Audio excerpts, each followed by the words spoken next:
Boa noite, irmãos, irmãs. Hoje vamos iniciar aqui a leitura de 2 Coríntios, a partir aqui do capítulo 1, ok? Hoje vamos ler aqui do verso 1 até o 11 inicialmente. 2 Coríntios, capítulo 1.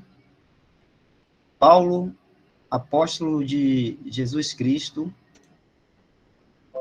pela vontade de Deus, e o irmão Timóteo, a igreja de Deus que está em Corinto, com todos os santos que estão em toda a Acaia. Graças a vós e paz da parte de Deus, nosso Pai, e da do Senhor Jesus Cristo.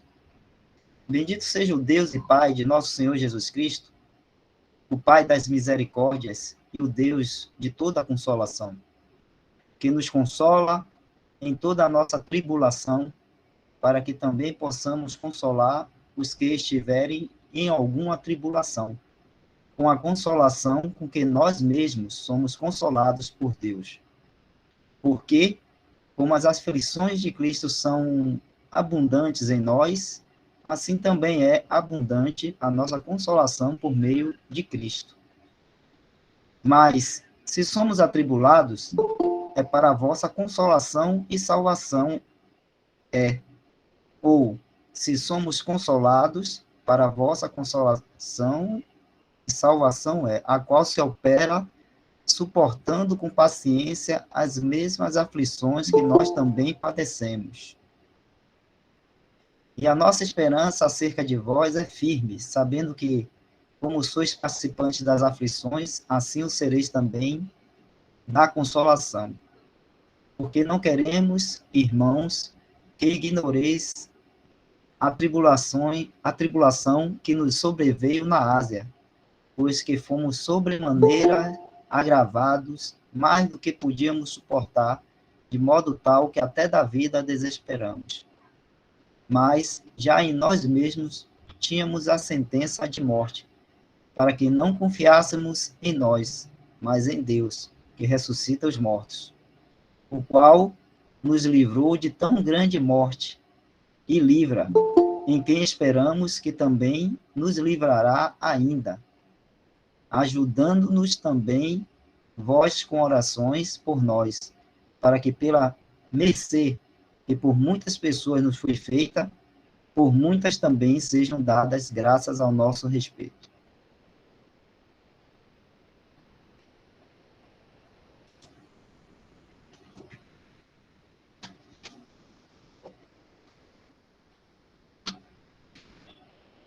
Tá sem som, hein, Mário?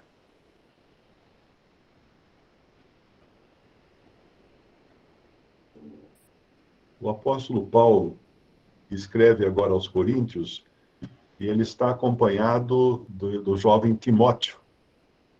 E isso não significa que Timóteo estivesse escrevendo com ele, mas ele apenas menciona eles estavam no mesmo propósito, estavam juntos no mesmo propósito, que é o do que Paulo está escrevendo aqui na sua carta aos Coríntios. Essa é a segunda carta aos Coríntios que nós temos na Bíblia, mas provavelmente existiram outras antes dessa e outras depois. Pelo menos uma antes dessa, a gente sabe que existiu, porque em 1 Coríntios 5, Paulo menciona, já vos escrevi, né? Como eu já vos escrevi, então ele tinha escrito já para os Coríntios antes, a respeito de alguns assuntos. Deus não deixou essas cartas chegarem até nós, porque elas não eram necessárias a nós.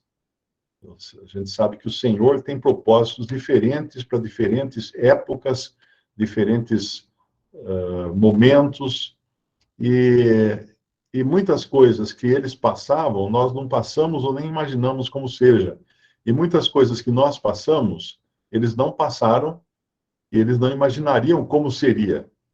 E às vezes a gente pensa assim, eu queria voltar no tempo dos apóstolos, né? Não queira voltar no tempo dos apóstolos. Queira estar no tempo em que o Senhor colocou você. Porque esse é o tempo, esse é o momento em que todas as coisas, o Senhor nos quer aqui nesse mundo, nesse momento. Ele não nos queria em outro momento. Para outros momentos, ele teve outros dos seus filhos, ou dos seus servos, do Senhor, né? Dos filhos de Deus, agindo, trabalhando e testemunhando.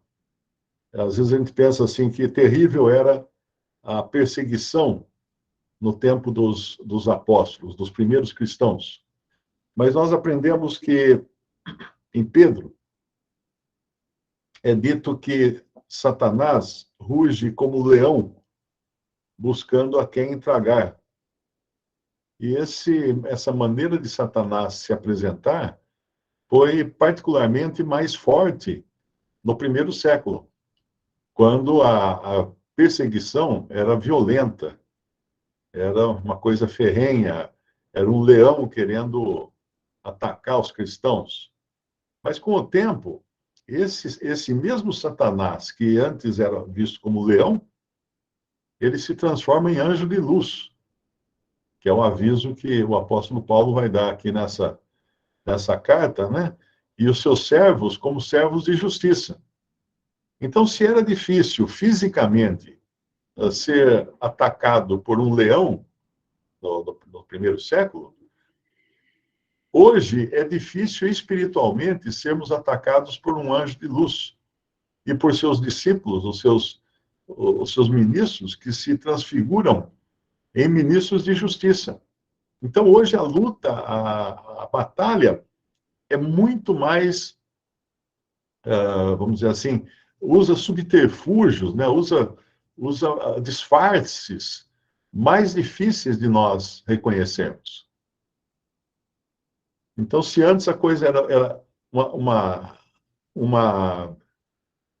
ataque aberto aos cristãos, hoje é um ataque velado, porque hoje o mundo está cristianizado. Então, a gente dificilmente consegue discernir quem é servo do Senhor e quem é servo do diabo, porque os dois estão com a Bíblia na mão. E basta você ligar a TV, você vai encontrar alguns deles.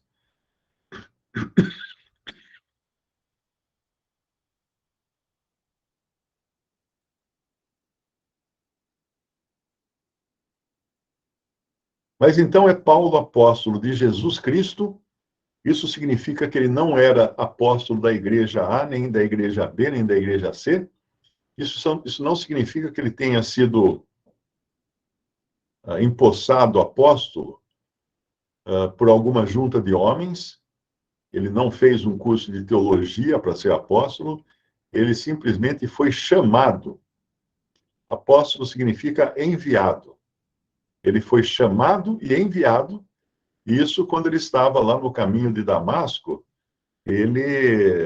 o Senhor encontrou-se com ele, o Senhor ressuscitado, encontrou-se com Paulo, Paulo ouviu a voz do Senhor, teve seus olhos cegados, né? Tanto é que ele vai depois para a casa de um irmão lá, de Ananias, e Ananias é quem vai também preocupadíssimo de estar recebendo Saulo na sua casa, porque era um perseguidor de cristãos.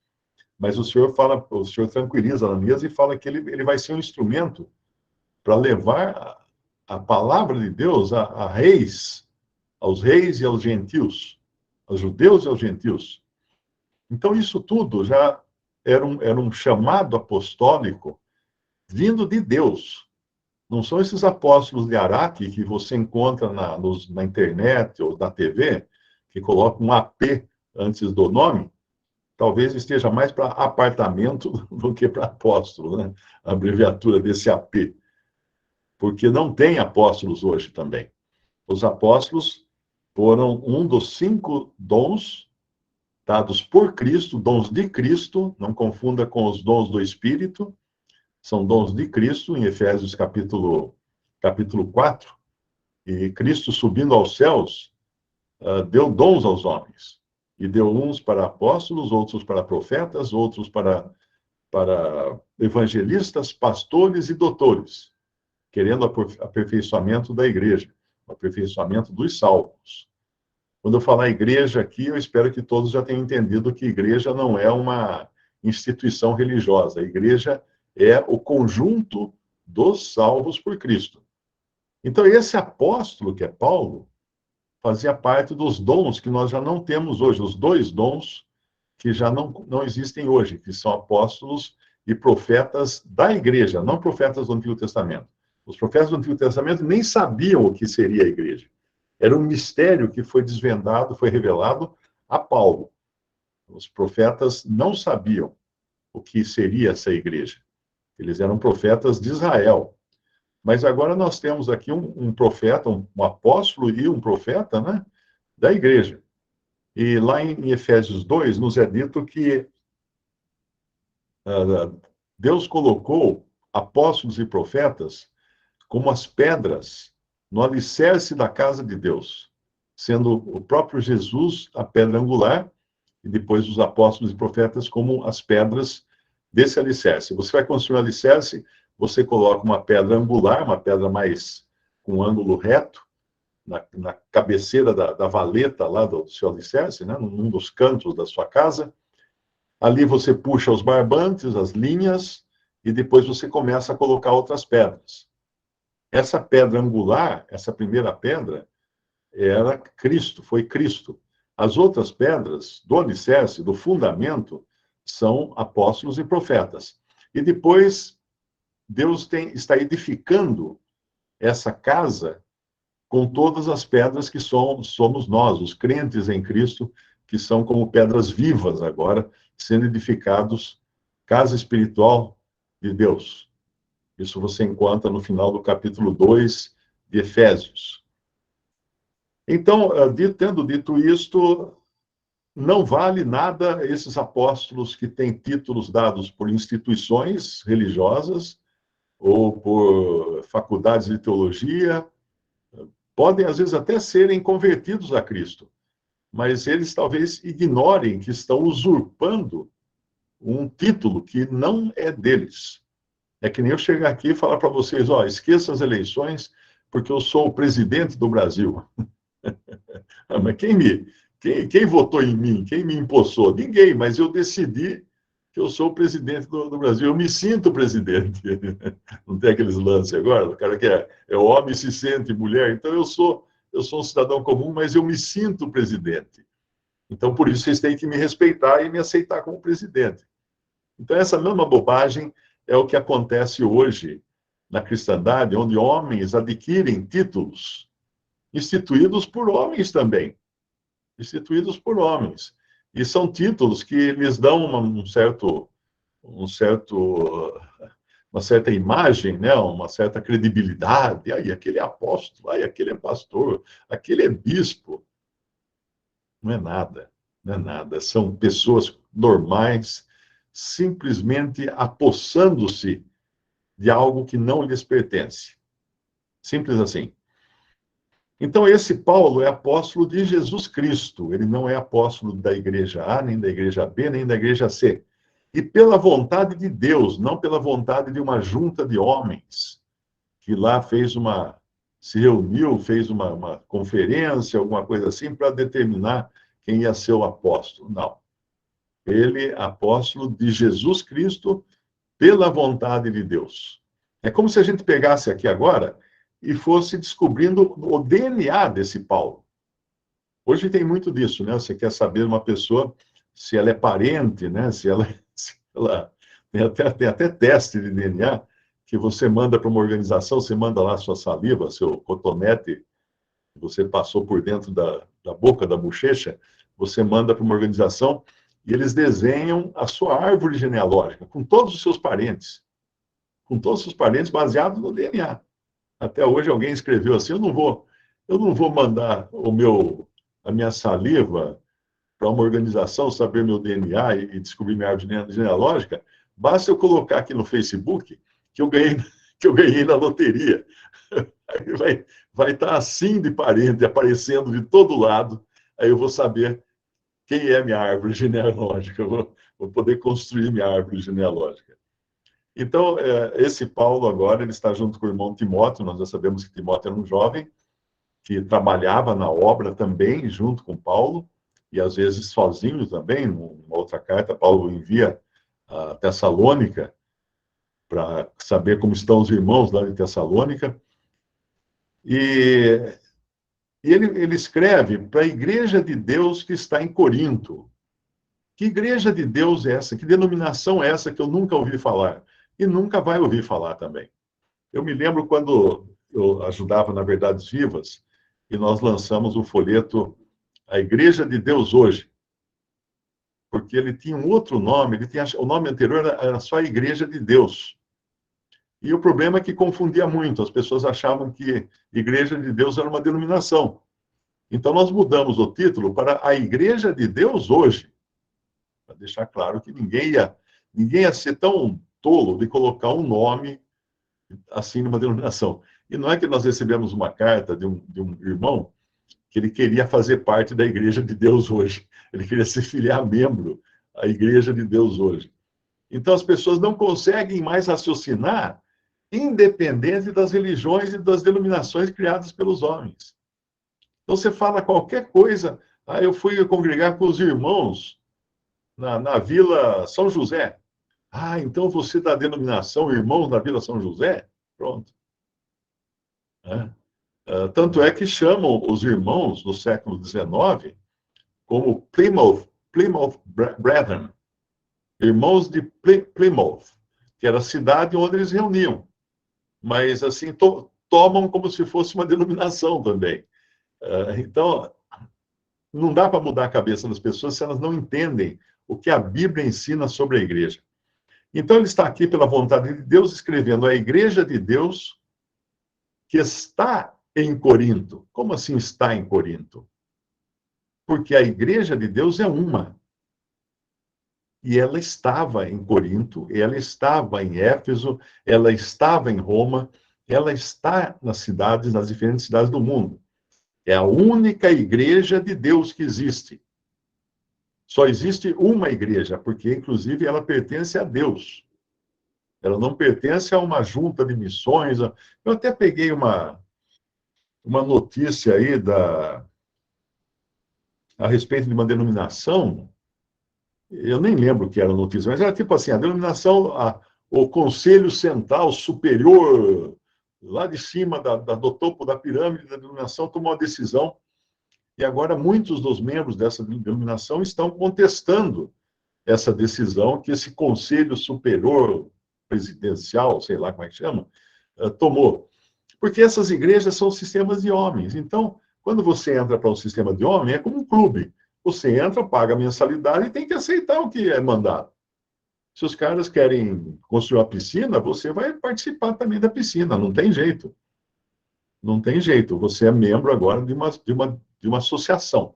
As denominações religiosas são sociedades como se fossem instituições criadas por homens, com regras humanas, com uma direção humana, com uma pirâmide de comando, vem lá de cima, do presidente para o vice-presidente, para os diretores, os secretários, é a mesma coisa de uma empresa. Então, ele manda a carta à Igreja de Deus que está em Corinto. Isso aqui, para entender a melhor maneira que eu encontrei de explicar o que é a Igreja de Deus e por que ela está em Corinto ou está em qualquer lugar, é a seguinte. No Brasil existe um exército, o Exército Brasileiro. O Exército Brasileiro foi fundado, não sei quando, lá em 1000 e alguma coisa, 1000 e bolinha, fundou-se o Exército Brasileiro. Ok? A partir daquele dia, só existe um Exército Brasileiro. Um soldado que é anexado ao Exército Brasileiro, ele passa a ser soldado do Exército Brasileiro. O Exército Brasileiro, quando ele chega numa cidade, que nem Limeira não tem um quartel do Exército Brasileiro, mas tem um tiro de guerra. Acho que chama tiro de guerra, né? Tem um tiro de guerra. Outras cidades maiores têm quartéis, que são a localização física do Exército Brasileiro naquela cidade. Então, em Limeira tem um tiro de guerra. Eu não sei quantos soldados tem no tiro de guerra, mas vamos dizer que se tiver 2 ou 3 soldados apenas, o Exército Brasileiro está ali. É como se o comandante escrevesse ao Exército Brasileiro que está em Limeira. 2 ou 3 soldados apenas vão receber essa carta. Mas eles são o Exército Brasileiro. Se alguém atacar esses 2 ou 3 soldados que estão em Limeira, do tiro de guerra, estará atacando o exército brasileiro inteiro, porque eles são a representação local do exército brasileiro. A mesma coisa, onde estiverem 2 ou 3 congregados ao meu nome, o Senhor prometeu, aí estou eu no meio deles. Esses 2 ou 3 são a igreja. A igreja só tem 2 ou 3? Não, filho, a igreja tem milhões de pessoas. Todos os salvos por Cristo fazem parte, são membros do corpo de Cristo, que é a igreja de Deus. Mas a representação local dela é onde 2 ou 3 estão reunidos ao nome do Senhor Jesus. Não sei se foi claro entender isso.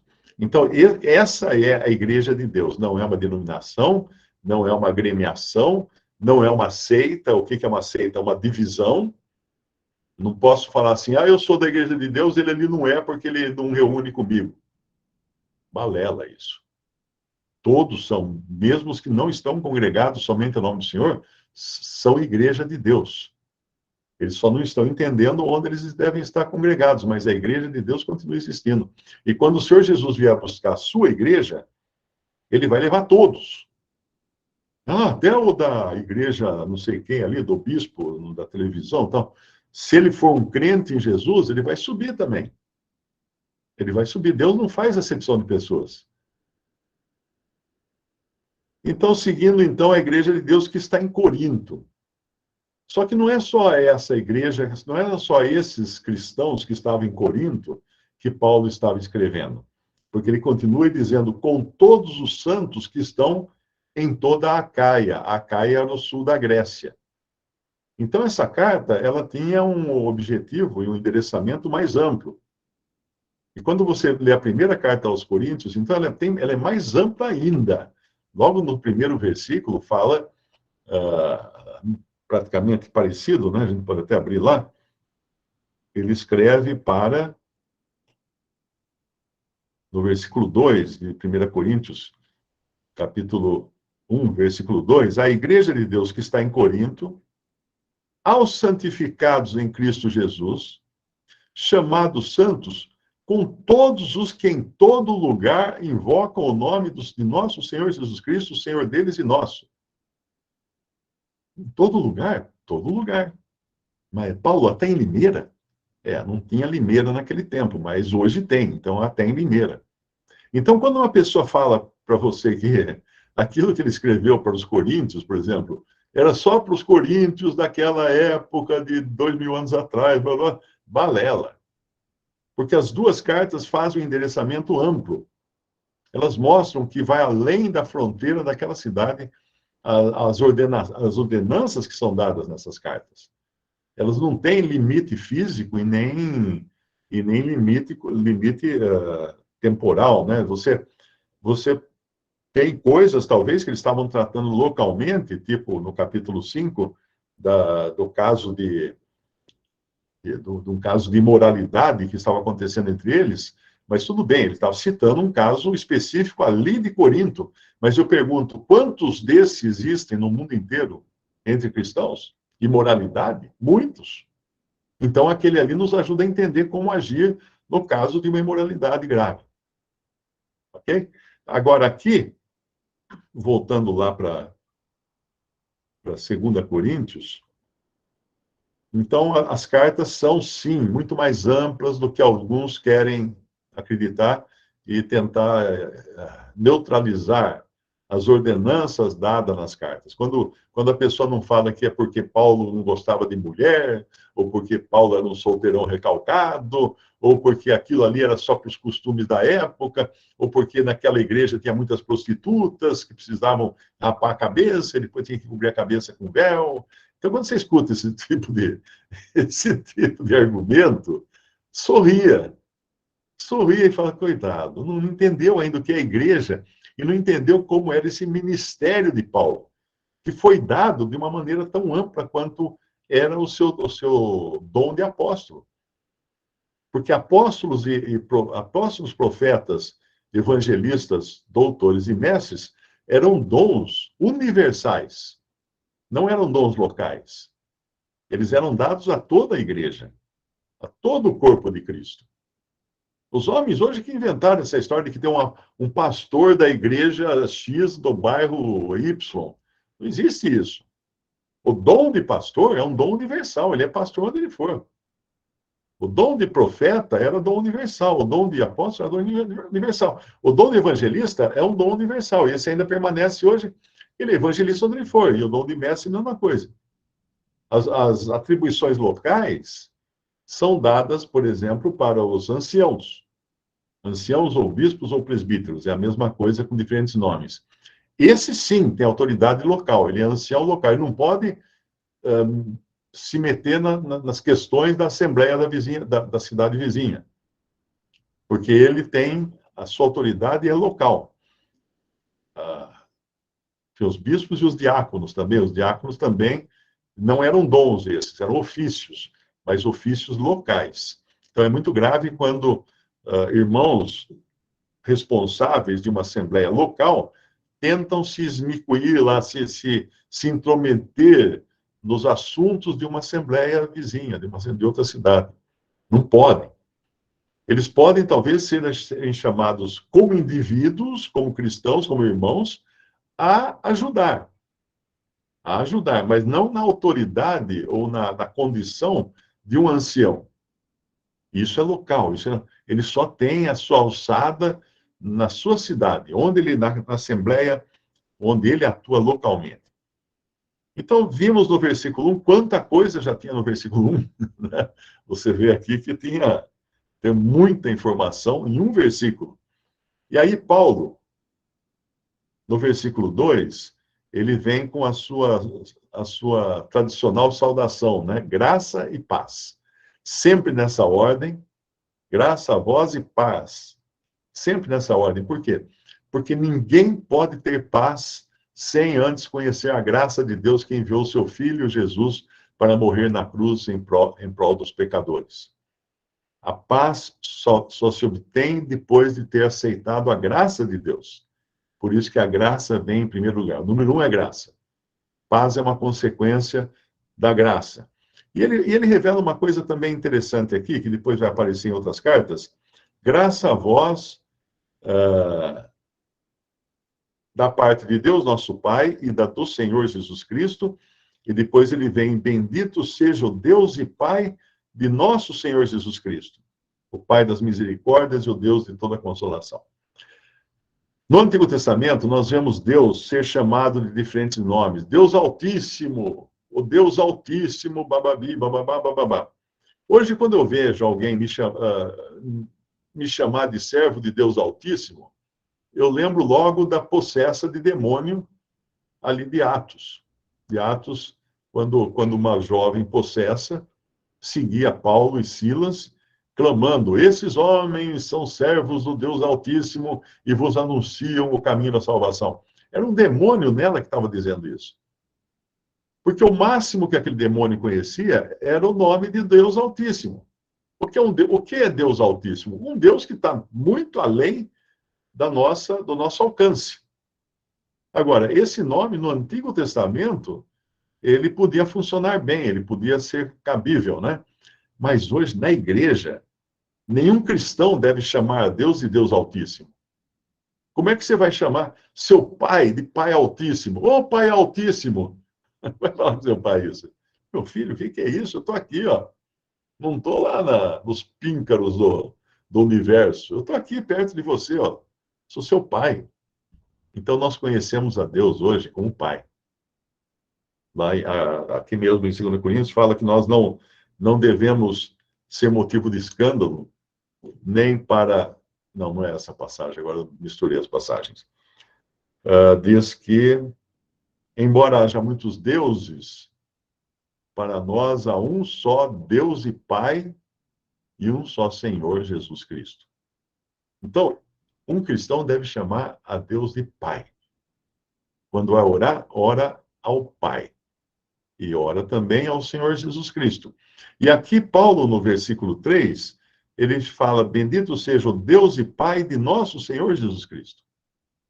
Se no Antigo Testamento nós nos acostumamos a ler os profetas chamando Deus de Abraão, Deus de Isaac, Deus de Jacó. Não é para nós aquilo. Aquilo era para Israel. O Deus de Abraão, o Deus de Isaac, o Deus de Jacó. Embora Abraão, Isaac e Jacó tenham sido servos notáveis de Deus no Antigo Testamento, hoje nós temos o próprio Filho de Deus que se revelou para nós agora, que somos igreja. O Deus e Pai de nosso Senhor Jesus Cristo. Essa é a identificação do Deus que nós conhecemos hoje com tamanha proximidade. Porque foi o Senhor Jesus Cristo quem nos revelou esse Deus e esse Pai. Né? Ninguém pode chamar Deus de Pai se não tiver nascido de novo. Lá em João capítulo 1, fala: todos quantos o conheceram, deu-lhes o poder de serem feitos filhos de Deus. Aos que creem no seu nome, não nascendo da carne, nem da vontade do homem, nem do sangue, mas de Deus. Então, esse é um privilégio que o cristão tem. Eu fico imaginando como é que um cristão que conhece a Cristo, que passou pelo novo nascimento, que agora é filho de Deus, e tem o poder, o direito de chamar Deus de Pai, como é que ele vai chamar Deus de Deus Altíssimo? Deus e Pai de nosso Senhor Jesus Cristo. E aí ele acrescenta no final do versículo 3, o Pai das misericórdias e o Deus de toda consolação. Por que não o Pai das bênçãos? Aqui entra mais um ensino também, que é característico da igreja. Quando eu falo característico da igreja, não é de uma denominação, acho que vocês entenderam isso. Da igreja, que é o corpo de Cristo, ao qual pertencem todos os salvos, mesmo aqueles que estão espalhados por milhares de denominações religiosas. Mas então, ele é o Pai das misericórdias. No Antigo Testamento, tinha até uma pessoa me escreveu, não sei se foi hoje, falando assim: mas você fala que Deus só abençoava Israel, não abençoa os cristãos. Ele abençoa os cristãos. Nós temos que buscar bênçãos de Deus, nós temos que buscar prosperidade, nós temos que buscar não sei o que. Eu falei: você não entendeu ainda que a igreja não é Israel. Israel era um povo terreno de Deus, esperando bênçãos materiais, riquezas materiais, alimento material da mão de Deus. E assim Deus abençoava os israelitas com coisas materiais, coisas físicas, coisas tangíveis. Mas não foi isso que ele fez com a igreja. A igreja não é um povo terreno, a igreja é um povo celestial. Então não é correto, não é totalmente correto, né? Você dizer que eu consegui comprar um carro, isso foi uma bênção de Deus. Não foi, isso aí foi o seu trabalho. Você comprou, Deus pode ter dado um emprego para você, condições e tal, mas não foi uma bênção. É isso que eu quero dizer. Não foi Por quê? Porque as nossas bênçãos, como cristãos hoje, não são materiais. Eu vou explicar melhor isso. Vamos lá para Efésios capítulo 1. No versículo 3. Bendito o Deus e Pai de nosso Senhor Jesus Cristo, mais uma vez aí, percebeu? Como é que Paulo chama o Deus e Pai de nosso Senhor Jesus Cristo? Ele não fala o Deus de Abraão, o Deus de Isaac, o Deus de Jacó, o Deus Altíssimo, não. O Deus e Pai de nosso Senhor Jesus Cristo. O qual nos abençoou, passado. O verbo está no passado, uma coisa já aconteceu. Nos abençoou com todas as bênçãos espirituais, onde? Nos lugares celestiais em Cristo. Não nos abençoou com fazenda, não nos abençoou com dinheiro, não nos abençoou com prosperidade, não nos abençoou com muito ouro, muita prata, muita riqueza, muitos filhos, não. Nos abençoou com bênçãos espirituais nos lugares celestiais em Cristo. Com todas as bênçãos. É como se você recebesse já um bolão da loteria, só que não é de dinheiro. E também não é de bênçãos materiais, é de bênçãos espirituais, e elas estão em Cristo nos lugares celestiais, guardadas no melhor cofre do universo, em Cristo. Então, não é correto o cristão buscar bênçãos, porque as bênçãos ele já tem. É que nem eu, quando saio pela casa, procurando pelos meus óculos. Às vezes eu saio que nem tonto, para lá, onde foi que eu deixei meus óculos? Onde foi que eu deixei meus óculos? Aí eu paro e falo, peraí, está aqui. Eu saí com os óculos pendurados na orelha. Um cristão que fica procurando por bênçãos materiais está procurando aquilo que não foi o que Deus prometeu. Porque o que Deus prometeu para nós, nessa vida, tendo o que vestir, tendo o que comer e com o que vestir, esteja assim satisfeito. Um cristão que fica procurando bênçãos materiais não está satisfeito. Mas se ele confia no Deus, não no Deus de Abraão, Isaac e Jacó, como confiavam os israelitas, ele confia no Deus e Pai de nosso Senhor Jesus Cristo, ele saberá que para esta vida, esse mesmo Deus e Pai irá prover tudo o que ele vai precisar. Como bênçãos? Não. Como misericórdias. E por isso que aqui no nosso capítulo 1 de 2 Coríntios, ele vai falar que ele é, no versículo, 2 Coríntios, deixa eu pegar correto aqui. No versículo 3, bendito seja o Deus e Pai de nosso Senhor Jesus Cristo, o Pai das bênçãos, não, o Pai das misericórdias. Das misericórdias e o Deus de toda consolação. Por que o Pai das misericórdias? Porque uma misericórdia é um favor que Deus faz a alguém. E Deus faz esse favor a nós quando necessitados. É uma misericórdia que Ele nos dá. Com misericórdias que Ele nos trata. Não com bênçãos materiais.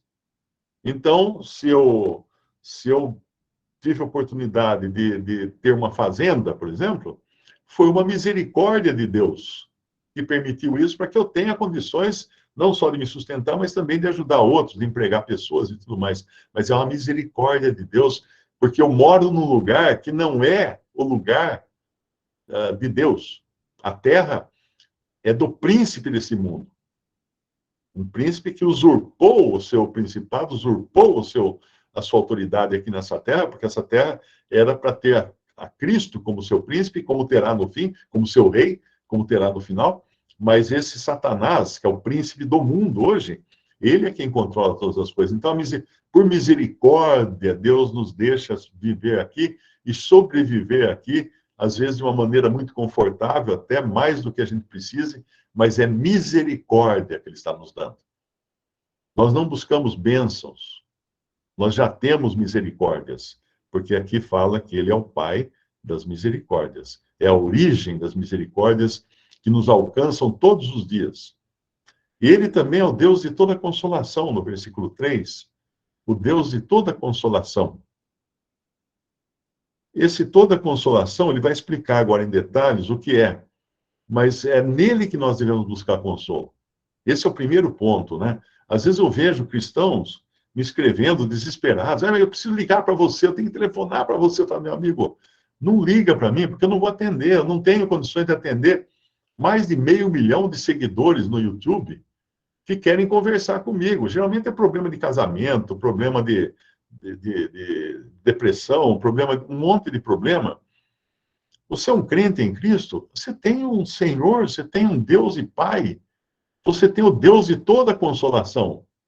Já passou por lá antes? Já pegou a senha lá antes de querer falar comigo? Eu não sou Deus. Eu não sou Deus. Eu posso consolar com a consolação com a qual eu já fui consolado, que vai ser o próximo assunto de Paulo aqui. Mas busque ao Senhor, Deus, ao Deus de toda consolação. Ele é pronto para consolar, ele tem a consolação para você. E aí ele vai, no versículo 4, ele vai falar como é essa consolação, que nos consola em toda a nossa tribulação. Ah, que tribulação mesmo? Toda. Porque no mundo tereis tribulações, o Senhor Jesus falou. No mundo tereis aflições, mas eu venci o mundo. Então ninguém pense que vai passar aqui nesse mundo como se fosse um passeio pela Disneylândia. Não vai ser. Aliás, vai ser no trem fantasma, naquelas coisas, naqueles brinquedos aterrorizantes, né? Mas não é o lugar de diversão aqui. Aqui não, realmente nós estamos num lugar provisório, no terreno do inimigo, cercados de problemas, de dificuldades, de seres espirituais, anjos e demônios, querendo de todas as maneiras nos fazer tropeçar, nos fazer cair em pecado, nos fazer desistir da nossa jornada, nos fazer tirar de nossos olhos o alvo, que é Cristo, e tirar da nossa esperança a nossa morada celestial, e querer colocar aqui nesse mundo a nossa esperança, aqui nesse mundo a nossa morada. E aí vai cair nesses, como é que a gente podia chamar isso aí? Nesses circos de bênçãos que aparecem na TV, e nas esquinas, onde eram cinemas, agora são circos, shows de bênçãos, que nada tem a ver com Deus. Nada. Tudo para a carne. Tudo para a carne, exatamente isso.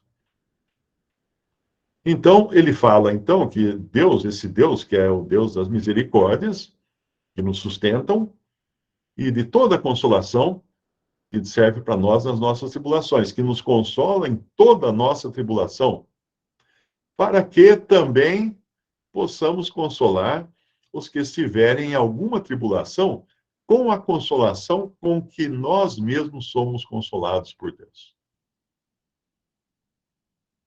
Eu nunca esqueço, uma vez que estava bastante deprimido, e a minha filha falou, pai, você já viu? Ela mandou esse versículo para mim. Ela mandou esse versículo.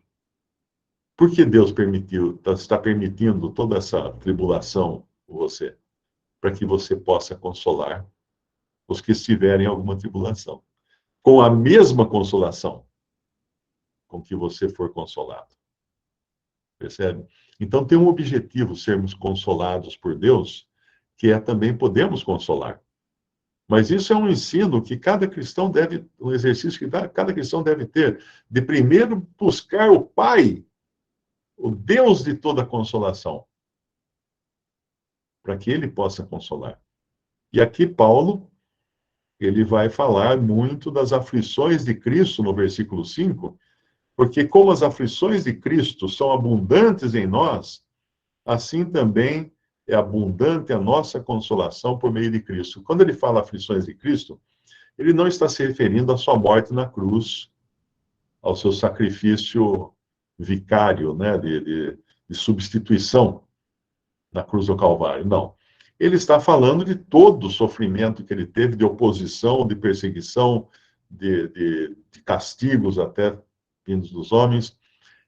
Todo cristão também está sujeito às aflições de Cristo.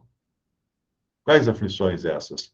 As aflições que caem sobre todo aquele que crê em Jesus.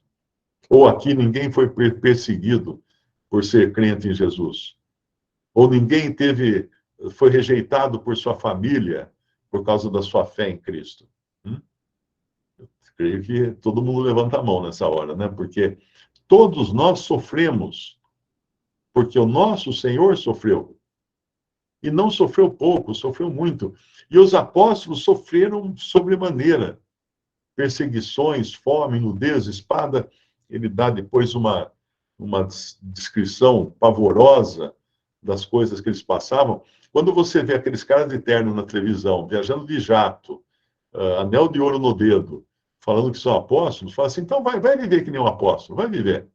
Como é que você pretende ser morto? Crucificado de cabeça para baixo, que nem Pedro, ou decapitado como Paulo? Ou ao fio da espada, como Tiago? Porque não era essa vidinha, esse vidão que você tem aí, não, que era a vida dos apóstolos. Eles eram pessoas que estavam com a marca, um alvo na testa. E todos eles, exceto os 13, né? Todos os 13, os 12 mais Paulo, exceto João, foram supliciados, foram mortos de maneira violenta, ou queimados, ou decapitados, ou crucificados, ou estraçalhados por feras. Todos. Você aí na televisão de anel de ouro no dedo, não tem nada a ver com esses caras do primeiro século. Eles sim, eram homens, apóstolos do Senhor Jesus Cristo. Esses sim, sofreram perseguições. Agora, numa medida também, todos nós sofremos perseguições por sermos crentes em Cristo. Porque como as aflições de Cristo são abundantes em nós, ele está falando dos apóstolos, nós apóstolos, assim também é abundante a nossa consolação por meio de Cristo. Ou seja, onde eles encontravam, onde Paulo e os apóstolos encontravam consolação? Em Cristo também. Eles não tinham uma psicóloga para correr atrás, um psiquiatra. Não, era em Cristo que eles tinham que encontrar consolação quando eram perseguidos. E assim deveria ser o nosso caso também.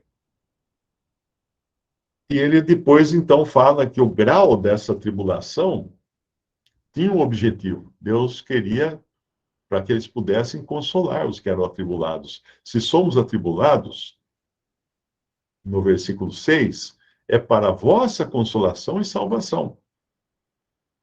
Ou se somos consolados, para a vossa consolação e salvação a qual se opera suportando com paciência as mesmas aflições que nós também padecemos. Eu estou lendo aqui o versículo 6, né?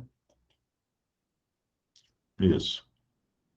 Então, todo o padecimento, todas as perseguições, todas as tribulações, tem a ver com aquilo que Cristo sofreu, porque nós somos também perseguidos como ele foi, sofremos como ele sofreu, não, exceto a cruz, hein? Agora, isso que eu quero deixar bem claro.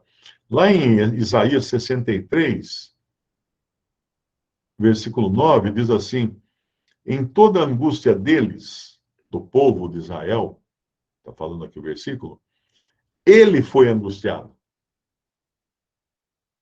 E o anjo da sua presença o salvou. Pelo seu amor e pela sua compaixão, ele os remiu e os tomou e os conduziu todos os dias da antiguidade. Esse é o mesmo Senhor que nós temos. Aquele era Jeová, que é o mesmo Senhor Jesus.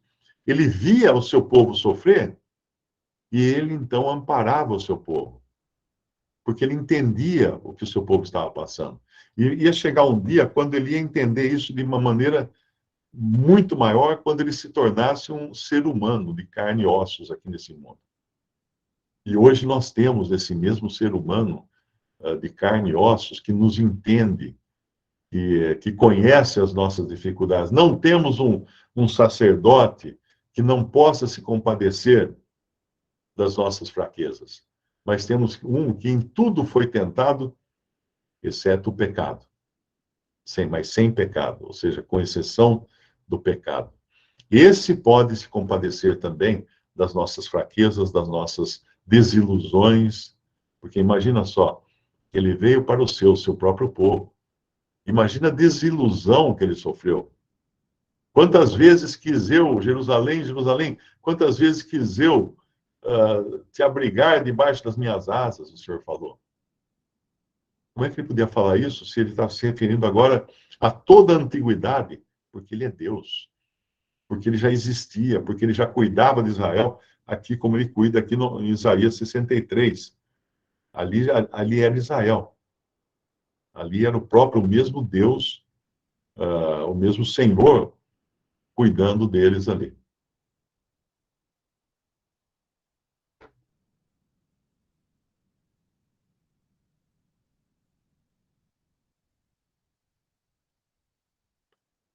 Eu acho que chama os comerciais aí para o intervalo. Umas perguntas aí, Wesley. Você quer que eu leia aqui, Wesley? Você lê aí, como é que faz? Pode ler, Welton. Então, deixa eu encontrar aqui.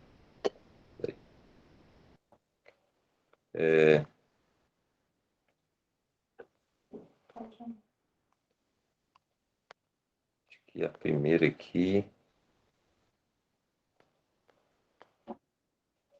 Tinha uma aqui antes, eu me esqueci, a Claudiomar. A pergunta, Mário. Esses irmãos que estão em denominações, o irmão Claudiomar pergunta, pode-se dizer que são insubordinados? Nós não somos juízes dos nossos irmãos. Eles não são nossos servos. Então, nós julgamos a doutrina, mas não a pessoa. E as intenções da pessoa nós não podemos julgar. Nós julgamos a doutrina que eles professam, nós julgamos os erros doutrinários, mas a pessoa, o coração de cada um deles, isso é Deus quem julga. Então, nós não podemos dizer que sejam insubordinados. Eu passei, acho que um pouco menos de um ano, numa denominação, eu nunca me considerei um insubordinado. Eu estava, sinceramente, buscando conhecer a verdade. Agora, quando o Senhor revela, mostra a verdade na sua palavra, né? Eu seria insubordinado se deve falar assim, não, eu não quero isso, não. Então, nós não podemos julgar que eles sejam insubordinados. O Senhor sabe de cada um. Ele sabe quem é dele, e nem podemos dizer, não, aqueles ali não são salvos porque estão numa denominação. Imagina falar uma besteira dessa. De jeito maneira. Ou são menos piedosos. Puxa, besteira maior ainda. Eu conheço irmãos e irmãs que são muito mais piedosos do que eu. São pessoas de muito maior fervor em oração, em cuidados para com o Senhor, para com os irmãos, e estão numa denominação. Então, deixemos para Deus julgar essas coisas, não para nós. Não vamos nós nos meter a querer ser juízes disso, de jeito nenhum. Porque ninguém queira ser juiz, né? Que maior a penalidade para quem quer ser juiz.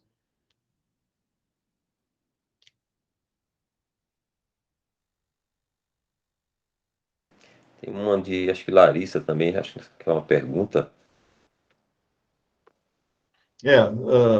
Eu quis deixar muito claro a diferença entre bênção e misericórdia no contexto do que era Israel e do que é a igreja. Porque a nós não foi prometida nenhuma bênção material. Tendo o que comer, o que vestir, devemos estar contentes com isso. Mas eu também ganhei sapato. Além da comida e da roupa, eu ganhei o sapato. Então, foi uma misericórdia de Deus. Uma misericórdia, porque nós não devemos esperar sermos abençoados materialmente, porque isso era prometido a Israel. A Israel, a obediência trazia bênçãos. A obediência trazia bênçãos. Por isso que naquela história do rico e Lázaro, ela foi contada e os judeus ficaram meio com a pulga atrás da orelha. Como é que podia ser isso? O rico, abençoado a vida inteira, foi parar no Hades sofrendo, estava perdido. E o pobre, Lázaro, que foi castigado com pobreza, porque dentro da ótica do judaísmo, quem era pobre era porque não era obediente. Porque quem era obediente ficava rico. Então, quem não fosse obediente ficava pobre. Por isso que o Senhor, quando ele está na cruz, eles falam, vê se Deus agora vem salvar esse aí. Né? E quando Paulo, a serpente pica a sua mão, você está vendo?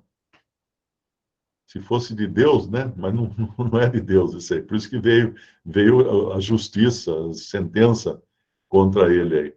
Então, eu quis deixar muito claro a diferença entre Israel, o povo terreno de Deus, e a igreja, o povo celestial. Mas mesmo quando entramos nos evangelhos, o Senhor já começa a picotar essas coisas, né?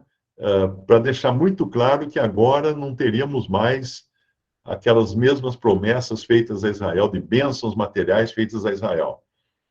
Que agora seríamos agraciados com misericórdias vindas da mão de Deus.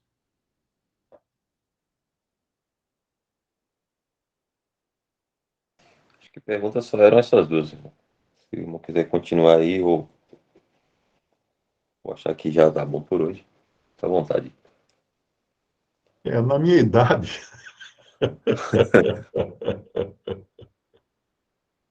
Acho que nós já estamos. Eu estou há 1 hora falando, né? 1 hora falando, para mim já é. Eu acho que eu não seria proveitoso para vocês. Vamos ver, nós paramos no versículo 5, 6, né? Uhum.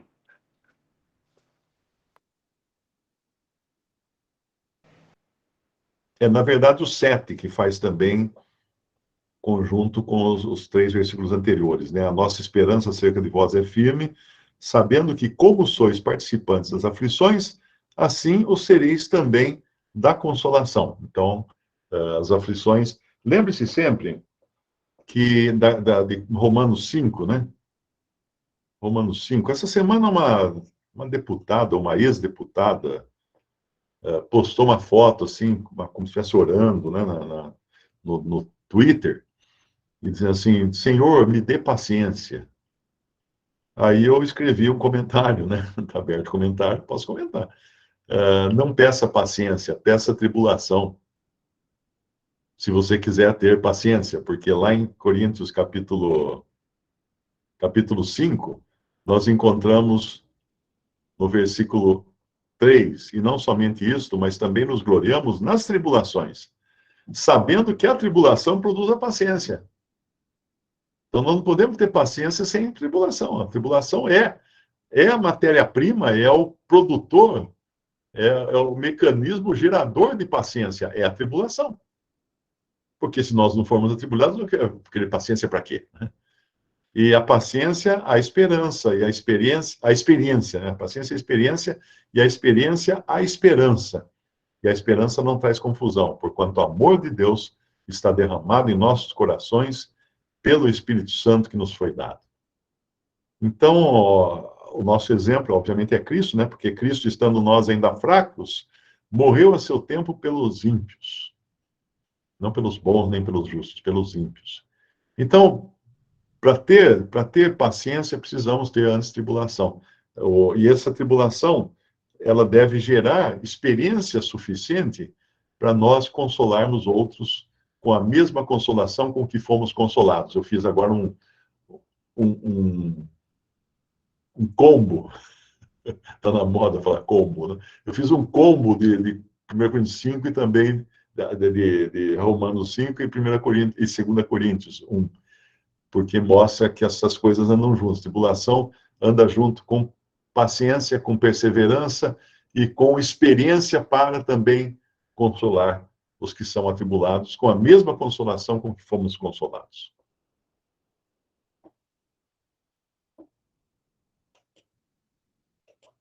Para complementar aí, Mário, Tiago 1 também, Tiago 1, 2 e 3, sobre a paciência.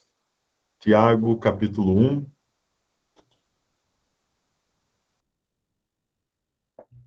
Tiago, servo de Deus e do Senhor Jesus Cristo, às 12 tribos que andam dispersas, saúde. Meus irmãos, tende grande gozo quando cairdes em várias tentações. Essas tentações pode ser traduzido também como provações. Na versão atualizada, fala quando passardes por várias provações, porque a gente sempre pensa tentação, coisa de cunho sexual, né? Mas é provações, a palavra melhor aqui. Sabendo que a prova, olha aí, por isso que é aprovação, é uma prova, o teste.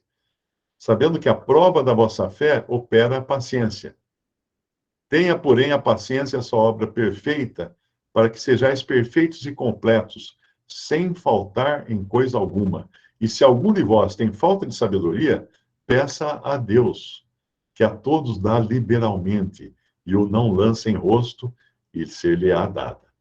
Peça, porém, com fé, em nada duvidando, porque o que duvida é semelhante à onda do mar que é levada pelo vento e lançada de uma parte, de uma para outra parte.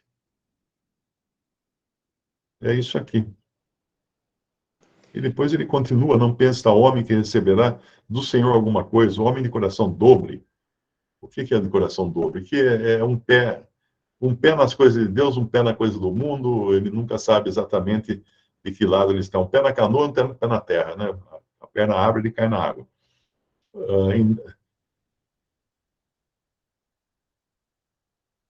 É inconstante em todos os seus caminhos, mas glorie-se o irmão abatido na sua exaltação, e o rico no seu abatimento, porque ele passará como a flor da erva. Muito bom. Mário, Maciela tem uma pergunta aí, levanta a mão. Você quer fazer, Maciela, por favor? Não, irmão, desculpe, foi sem querer. Eu apertei aqui e nem vi que tinha levantado Ok. a mão. Tranquilo. Então, a gente vai ficando por aqui. A gente foi até o 7, né, Mário? Eu acho que é suficiente, né? Porque nós entramos em vários atalhos aí durante o caminho. E aí ele vai falar da experiência dele a partir do versículo 8, e aí então já é um outro assunto, mais o testemunho que ele vai dar. Ok. Então, graças ao Senhor por mais essa reunião. Eu vou dar graças aqui para a gente poder finalizar.